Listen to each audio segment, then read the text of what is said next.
Hi everyone.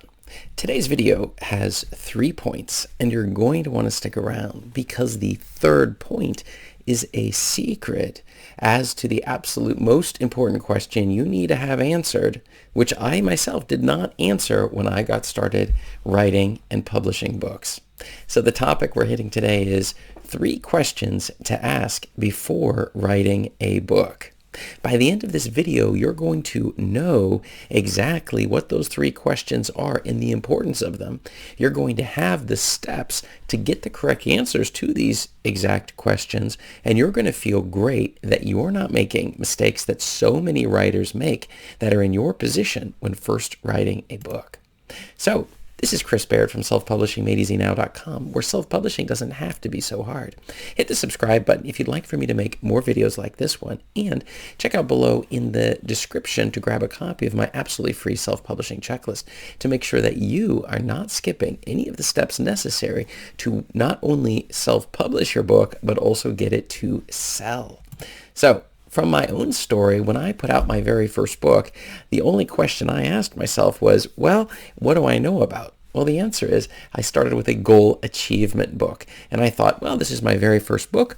This seems like a topic I'm very excited about, and I could definitely pump out enough words in order to put it together, all of the ideas into the world as a book. And so I did it. Now, I didn't ask any more questions than that, which is a little bit of a mistake. Then I moved on to my second book, which was an email management book. And then the book after that was Habit Formation as the second and third books. Now, you'll notice something in common with all of this, which is we are all over the place. Habits and email management and goal achievement, what do these all have in common? Well, the answer is not really that much. I mean, at one level, any book you write is going to have something in common with another book. But I wouldn't want to write a book on how to do Excel, and then I'm going to write a Harry Potter type book, all under the same author name. This is going to create problems. The thing was, I was all over the place and wasn't even sure if these were even good markets. Now you can see why that would be a huge problem. Are these good markets I'm writing into? What exactly is the basis and the reasoning for writing like this? Well, the answer is, it's just because these are topics I find interesting. Well, what is my goal here, and what is your goal here? Is it to put books onto the market that you find interesting, that you definitely can contribute and get positive feedback from people? Or is your goal to actually sell as many copies as possible and explore what role self-publishing can have long-term financially for you, as well as building a brand around yourself that has a specific thing that people associate with you, as opposed to, well, aren't you the one who just writes books on random topics? I mean, that's never something you're going to be remembered for. If you think about even Harry Potter, I know J.K. Rowling has written a number of other types of books as well, but the fact is you become linked to a single thing. Well, if you're writing all over the place, you're never going to even have the chance to be connected to anything. So that was another mistake I made. The problem is I confused my audience and lost a lot of readers with this strategy because they weren't eager for my next book, because maybe my next book would be on how to fix your roofing at your house. I mean, what exactly, you see, it would be all over the place. And so by coming out books within all of these different genres, it was very confusing. And then building up an email list, well, who's going to join this email list? You join the email list, and then you're going to get emails on all of these topics or a few of these topics. You see, it's not going to be a good mix in terms of what's happening, and how are you going to build up an advanced review team for that email list? So there's a whole series of problems you immediately face when doing this. And so eventually I discovered the key strategies, the ones to avoid this mistake, which is by asking a couple key questions when we're moving into a market, assuming our goal is not to be the starving artist or starving author, but rather somebody who's selling books that are making enough money you can get by on those sales of the books, if not doing way better than that. And that's one of the things about optimizing our books right from the start.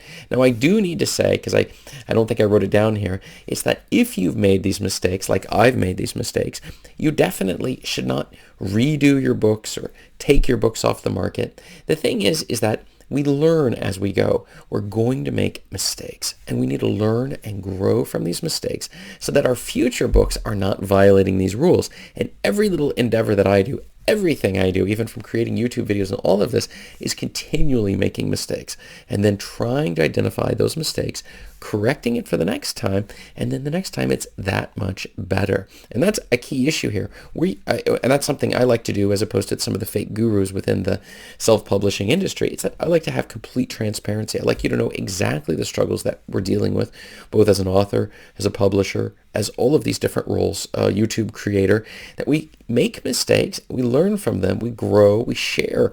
Even just yesterday, somebody had commented and made a comment of a mistake that I had made regarding my free discovery session, the one-on-one free discovery session I have below in the comments, and they had one of the links in there was not properly working, and there was a couple of other issues, and they informed me of that. I was able to then fix those issues, and even a little typo that was in there, but it's been fixed, and we're able then to move on with that. But that is the sort of thing we're talking about. We all make mistakes, and that is completely acceptable. We do not need to bang ourselves over the heads for that. Rather, we simply have to fix it in our next book. Don't make the mistake multiple times. I also recommend making a checklist of the things you're going through so that you will remember to do it when you're going through it again. So, 3 questions to ask before writing a book. Now, you may have guessed some of the things that I'm hitting right now, but because of my own stories with regards to my books, but let's just see here. So the first one is, are there books in the genre or sub-genre niche already selling?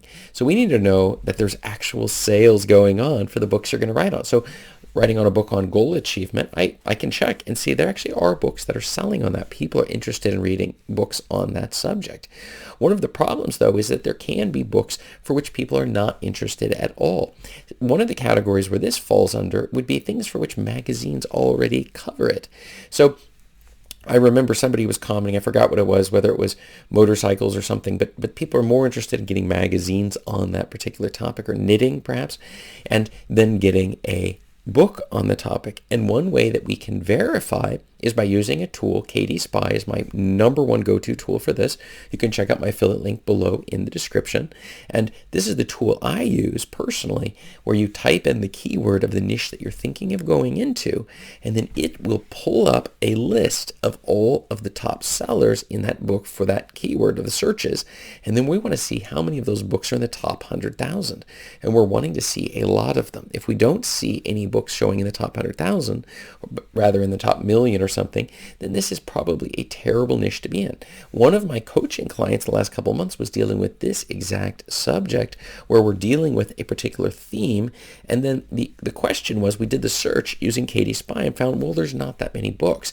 That means the books in this market are not selling. Now, you could try to create a market, which I would never suggest, which would mean where there's no market, and then we're just hoping and praying that if we put books onto that topic, maybe somebody will start to buy. That is a terrible strategy. Rather, I suggested, if you can take whatever theme it is, let's just say if it's, I don't know if it was old dog training, but we discover that puppy training actually is a lot better. There's a lot of books selling in that market. Then maybe we should pivot and move into that more profitable market while staying with our exact same niche or genre. Okay? I hope that makes a little bit of sense. You should check out KDSpy. Figure out what's going on. If you've chosen a poor niche, don't worry about it. Just finish up your first book. But for your next book, make sure it's over in that primary niche, or just book a discovery session. We'll take a look at the niche you're in, and we can fix it from there. Number 2, are there too many books in the genre? And that's the second one. So in other words, even if they're not selling, how do we know if there's way too many books? And one of the ways of doing this is simply going into Amazon Kindle store, and when you're there on Amazon, do a search for, again, the keyword that we're looking at. So let's just say it's a roofing for beginners, okay? And if we find that there are, for me, it would be thousands and thousands of books. I ideally like it to be under 1,000, or actually even less than that, if possible, for the niche that I'm targeting. But let's just say there's 1 million books on it. There won't be that many, but let's just say 10,000 books on that topic. This is a flooded market. It's not to say it's not a profitable market. In fact, you're probably going to see the answer to question number 1 is there's tons of books making lots of money. But in terms of question number 2, the market is flooded. We do not want to compete in this market, market because there's tons of new books coming out, including our book. And when we put our book on the market, there's going to be a problem with this because our book's going to hit the market and then it's going to have all these other books on top of it that suddenly push it out of its page 1 results. And this is a big strategy when it comes to keywords, is we want to keep it on page 1 or page 2 results, but hopefully page 1 results, so that we're going to be able for people to find it years to come from now, okay? And now we move on to our secret point of the day, number 3, and that is this a genre where you're going to be able to keep publishing in it for the next 5 to 10 years? Now, you may be wondering, why does that matter? Well, we talked about the consequence of being all over the place, confusing our audience, making them wonder, what exactly are we doing? Where are we going with these books? Your books are all over the place. Why should they follow you? Because they're just going to keep coming out with books. I remember even watching a YouTube channel where I really loved the guy's entrepreneurial stuff, but then he was doing like a karate thing in between, and the videos were alternating between karate and then like Taekwondo, or I won't say exactly which form of martial art, and then doing some entrepreneurial type of videos. And I was just confused with this. I understand that, karate and, the dedication and discipline has a lot in common with entrepreneurship, and you can use those stories in your entrepreneurship videos. But in terms of telling me, which type of kick I should do as opposed to which punch I should do, can you see how that would be less useful to your primary audience, and you start to lose the audience because we're not using a laser-like focus. But at the same time, we need to be excited and interested in the very topics that we're writing on if we want other people to equally be excited to subscribe to our email list to help us with reviews on our future books, and to buy those books, to tell their friends about those books, to get our name associated with those books, which is also dealing with content marketing on the side, like the course below in the description. I deal with that exact subject of how exactly to spread it around so that people find you and then find your books. And your books are all on one single niche or genre or subgenre. But the point being is, if you've got the first 2 points in place, there's not that much competition. The competition you do have, they're selling a lot. And so you're in a perfect position to come into that market, releasing books, building a personal brand around it, and coming out with book after book. You just need to make sure that this is something that you yourself are interested in. We don't want to be putting books on a market that we're not going to be able to stick around with. And the final thing is, even though self-publishing doesn't have to be hard, you do need to stick in it for a long time. And it depends upon what we mean by long, because in reality, it's usually 3 to 5 years to really start building a name for yourself, and 5 to 10 years before we really start killing it at this subject. And so this is something that you definitely need to consider when you're figuring out. These are the 3 key points that you're going to want to look at when you're doing your book. But I have a question for you today, which is, which question do you think is most important to answer? Let me know below in the comments, and check up above me here for more video answers to your self-publishing questions. Thanks.